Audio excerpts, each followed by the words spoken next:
Okay, so here is what I'm thinking about, when I step up to a putt. So first of all, I'm thinking about my grip. A very common grip that most people use when they putt is called the fan grip or the control grip, and that's personally what I use. I wrap my pointer finger around the rim, and my 3 fingers are like fanned out onto the actual flight plate, and that really gives me control of the flight of the putt, because with upshots and drives, when you have the power grip, you're using all your power to get the disc to fly out and control, but with this grip you're kind of letting your hand do the work, and so that's kind of my preference. I putt with Judges, and they're pretty stable putters. That's personally what I like to choose, because I'm kind of a mix. I kind of spin and push putt, so I really like the more stable putters. Judges also have beads, and that's just what's comfortable in my hand. So you're going to want putters that are going to feel really nice in your hand. And I also prefer the classic types of plastic, because again, that's just naturally what is comfortable in my hand and really what I like to putt with. So I'm going to come over here and talk to you about my stance. Okay, so when I'm stepping up to the basket, I have a lot of things in mind. First of all, I want my hips in line with the basket. If my hips are in line, that means my shoulder is going to stay in line and my arm's going to stay in line. It's going to be a nice, smooth, straight putt. And also, I'm thinking about my release point. If there's going to be wind, that might change a little bit, and that also might change how hard I putt. Usually if it's wind, like if there's a little bit of wind or a lot of bit of wind, I'm going to putt a little bit harder so that I have more control on the putter. And if it's a headwind, I'll release a little bit left, because I know the wind's going to kind of push it right and go in the basket. And then tailwind, it probably will stay the same, maybe a little bit to the right, and I know it'll be pushed down and dropped into the basket. Anyway, so my hips are pointed front. My leading foot, which is my right foot, if you're left-handed, it'll be your left foot, is pointed straight towards the basket. Really, my back foot is just going to be what's comfortable. I don't particularly pay attention to where it's aiming. I'm just making sure that this front foot is aimed at the basket. All right, so I line up. I really like to do a couple of these motions to kind of like center my body and make sure like this is where I want to release and this is where I want to putt from. And then one thing that I do when I putt is I kind of rock back and then push forward to get the distance I need.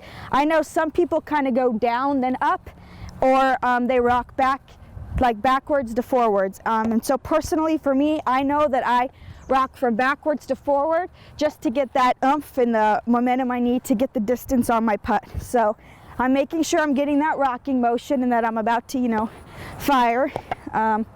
And then so I'll line up, and I'll another thing that I do, part of my putting style, is to aim it like this. So I make sure the top of my disc is at the link that I'm aiming at. And usually I just pick a link, again, it depends on the wind, but if there's no wind, I'll pick a link a little bit up in the upper middle part of it, because one problem for me is that I tend to miss putts kind of low, and so like I really try to work on aiming a little bit higher so that I can make sure that I'm not hitting low and I'm hitting it where I need to be hitting it.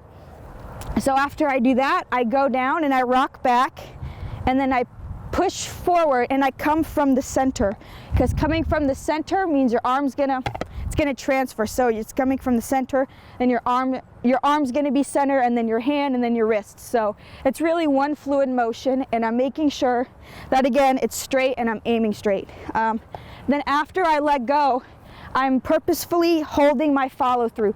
Again, since I said I tend to miss low, something that I do in my follow through is I make sure to follow through really high, because I know that means I'm getting the height and the power that I need. And especially because I'm kind of a mixed push and spin putt, it kind of tends to be nose down and it drops. That's for my particular putting style. So I make sure that my follow through is really high, and I want to hold it the entire way. That just, for my experience, if I don't follow through, I'm hitting short. So that just helps me make sure that I'm getting the distance and the height that I need. So again, I'm rocking back and forth, pushing straight through, and I'm following through high. And I end up really on my toes after a putt.